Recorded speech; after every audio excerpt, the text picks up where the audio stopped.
Praise the Lord. Welcome to shouts of blessing. దేవుని కృపలో భద్రపరచబడి నూతన దినములో ప్రవేశించాం. ఈనాటి దేవుని వాగ్దానం. నేను ఎండిన భూమి మీద ప్రవాహ జలములను కృమ్మరించెదను. I will pour streams on the dry ground. యెషయా గ్రంథం 44వ అధ్యాయం 3వ వచనం. Praise God. ఈ నూతన దినములు దేవుడు మీ కొరకు సిద్ధపరచిన ప్రతి దీవెన ఆకాశపు వాకిళ్లు విప్పి మీ మీద కృమ్మరించునుగాక.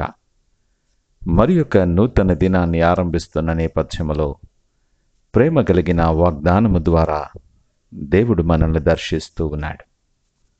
ప్రేమ కనికరము కలిగిన దేవుడు ఏ ఒక్కరూ నశించిపోకూడదని ఇష్టపడే ప్రేమ కలిగిన దేవుడు.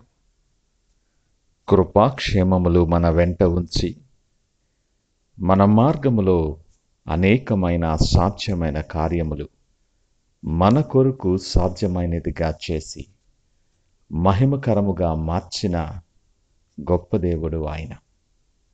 ఈ ఉదయకాలం మనతో మాట్లాడుతూ ఉన్నాడు.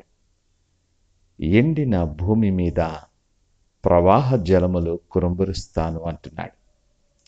మన ప్రతి ఒక్కరి జీవితంలో ఇలాంటి అనుభవాలు మనకు సుపరిచితమే. చక్కగా ఉన్న పరిస్థితులు, మంచిగా నడుస్తున్న సమస్తము కూడా ఆయా కారణాల చేత అకస్మాత్తుగా లేదా క్రమేణా ఎండిపోయిన స్థితి చేరుకుంటుంటాయి. ఇలా ఎందుకు జరుగుతుందో కొన్నిసార్లు కారణాలు తెలియక కలవరపడుతూ ఉంటాం. కొన్నిసార్లు కారణాలు తెలిసినప్పటికీ పరిస్థితి జారిపోయిన నేపథ్యంలో నిస్సహాయమైన పరిస్థితుల్లో ఏమీ చేయలేక ఉండిపోవలసి వస్తుంటుంది. ఇది ఇలా ఉండగా నీ ఆత్మీయ జీవితము ఏ ప్రకారముగా ఉన్నదో ఆలోచించుకోమని దేవుడు మనల్ని హెచ్చరిస్తూ ఉన్నాడు.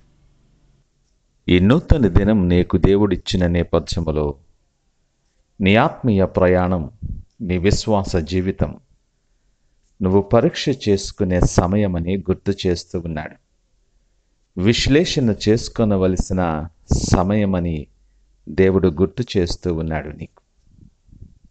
నీ ఆత్మీయ జీవన ప్రయాణములో ఎన్నో రకములుగా, ఎన్నో పర్యాయములు వాక్యమనే విత్తనం మన హృదయాలలో ఫలించుటకు నాటబడుతుంది.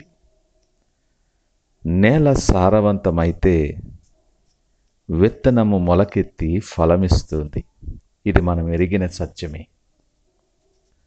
వాస్తవానికి మనల్ని మనం పరీక్ష చేసుకుంటే అనేక సార్లు నీ జీవితములో నాటబడిన దేవుని వాగ్దానం మనం ఎరుగుదాం.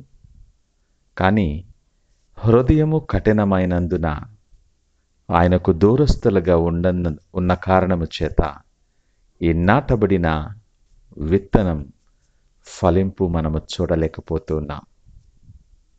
వాగ్దానాలు విన్నప్పటికీ, వాగ్దానాలు ఎరిగినప్పటికీ మన ఆత్మీయ జీవితం, మన హృదయం ఎండిన భూమి వలె, బీడు భూమి వలె ఉన్న కారణము చేత విత్తబడిన వాక్యం ఫలించే ఆశలు కోల్పోతూ ఉన్నాం.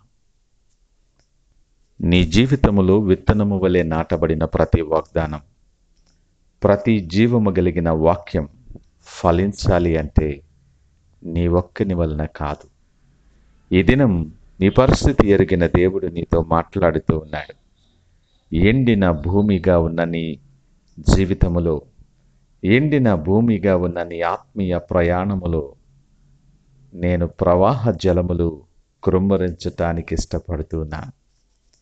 చాలాసార్లు వాక్యమనే విత్తనాన్ని నాటాను, కానీ అవి ఫలించే పరిస్థితి నీ మార్గములో కనబడలేదు గనుక ఎవరూ నశించిపోకూడదని ప్రేమ కలిగిన దేవుడు కృపచేత ప్రవాహ జలములు మన మీద కృమ్మరించబోతూ ఉన్నాడు.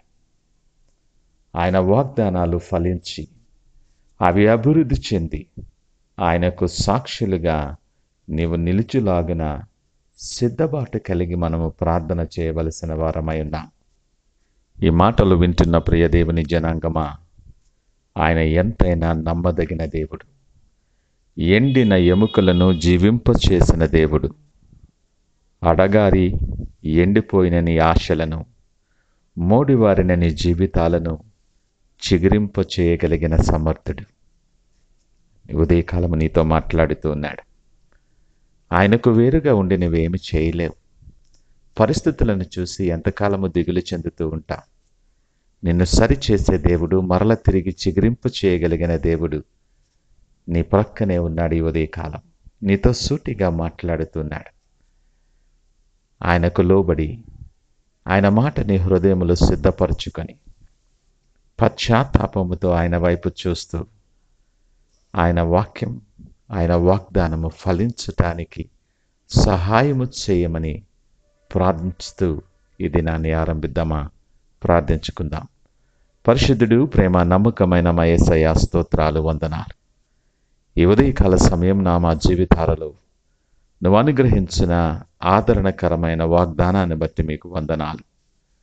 ఎండిన ఆశలు, మోడువారిన మా జీవితాలు మరల చిగురించులాగిన నీ ప్రణాళిక చొప్పున ప్రవాహ జలములు కృంభరించి మాకు శక్తిని అనుగ్రహించి నీ కొరకు సాక్షులుగా మీరు నిలవబెట్టబోతున్నారు. మీకు వందనాలు, కృతజ్ఞతలు తెలియచేస్తూ మీరు సిద్ధపరిచిన మార్గములో నడుస్తూ మీ కొరకు సాక్షార్థమై మమ్మలను వాడుకొని బలపరచి మీరే మహిమ ఘనత ప్రభావాలు పొందమని యేసు పరిశుద్ధ నామమున అడిగి వేడుకొనుచున్నాము తండ్రి. ఆమేన్. God bless you.